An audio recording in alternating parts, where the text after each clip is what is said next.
બોટાદ જિલ્લામાં સ્થાનિક સ્વરાજ્યની ચૂંટણીનો માહોલ બરાબરનો જામ્યો છે ત્યારે ખાસ કરીને રાણપુર બેઠક પર રાજકીય ગતિવિધિઓ તેજ બની છે।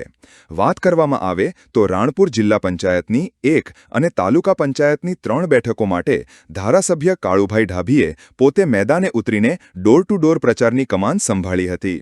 ભાજપના ઉમેદવારોના સમર્થનમાં જનસંપર્ક દરમિયાન કોંગ્રેસને મોટો ઝટકો લાગ્યો છે। કોંગ્રેસના અગ્રણી નેતાઓ સાગરભાઈ રૂદાતલા, આલુબા પરમાર, અજીતભાઈ ખલાણી અને ડીડી મકવાણા સહિત અનેક કાર્યકરોએ વિધિવત રીતે ભાજપમાં પ્રવેશ કર્યો છે। ધારાસભ્ય કાળુભાઈએ તમામ નવા સભ્યોને ખેસ પહેરાવી આવકાર્યા હતા અને વિશ્વાસ વ્યક્ત કર્યો હતો કે જનતાના આ અપાર સમર્થનથી ભાજપ જંગી બહુમતીથી વિજયી બનશે। રાણપુરમાં અત્યારે ભાજપનો કેસરીયો માહોલ જોવા મળી રહ્યો છે। રિપોર્ટર વિપુલ લુહાર, ડીપી ન્યૂઝ, બોટાદ। મારું નામ પરેશભાઈ નરસિંહભાઈ સલ્લાયા છે। હાલ હું દેવળિયા ગામનો સરપંચ તરીકે ફરજ બજાવું છું અને જિલ્લા પંચાયત ઉમેદવાર તરીકે રાણપુર જિલ્લા પંચાયત સીટ લડવા માટે આવ્યો છું। હાલ જે કોંગ્રેસમાંથી જે ભાજપમાં આવેલા છે તે ભાજપ સરકારનો વિકાસ જોઈ અને કામગીરી જોઈ અને ભાજપમાં જોડાયેલ છે। યુવાનોમાં અનેરો ઉત્સાહ છે। હાલ તો નાના મોટા કામ યુવાનો થકી બહુ મહત્વના થઈ રહ્યા છે। યુવા મોરચા દ્વારા નાના મોટા કાર્યક્રમો થઈ ચૂક્યા છે એટલે ભાજપ સરકાર દ્વારા આ વખતે યુવાનોને મોટામાં મોટી તક આપી છે। મારું નામ કેશુભાઈ ધરમસિંહભાઈ પંચાળા, હું બોટાદ જિલ્લા પંચાયતનો પૂર્વ આરોગ્ય ચેરમેન તેમજ જિલ્લા પંચાયતનો સદસ્ય રહી ચૂક્યો છું।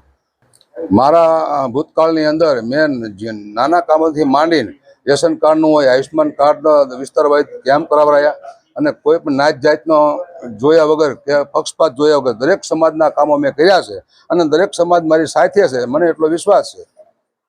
એ અમારે ભાજપ પક્ષનો વિકાસ અને મોદી સાહેબનો વિકાસ જોઈને આ લોકો પ્રભાવિત થયા છે અને વિકાસના લીધે આલુબા પરમાર તેમજ સાગરભાઈ પંચાયતના સદસ્ય આ લોકો ભાજપમાં જોડાણા છે અને ખંભે ખંભો મેળવીને અમારી સાથે કામ કરશે।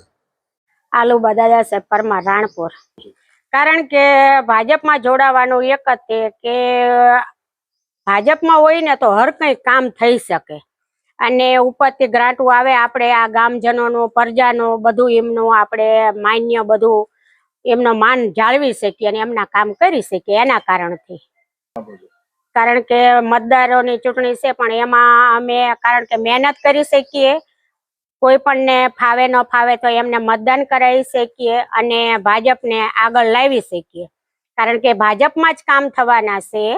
અત્યાર સુધી અમે કોંગ્રેસમાં હતા જ પહેલા, પણ કોંગ્રેસમાં કંઈ કામ થાય નહીં, આગળ કંઈ વધે નહીં। એનું કારણ છે કે ઉપરની સરકાર જ આપણે ભાજપની છે એટલે ભાજપમાં કામ થઈ શકે અને આપણે ગામજનોના કામ કરી શકીએ।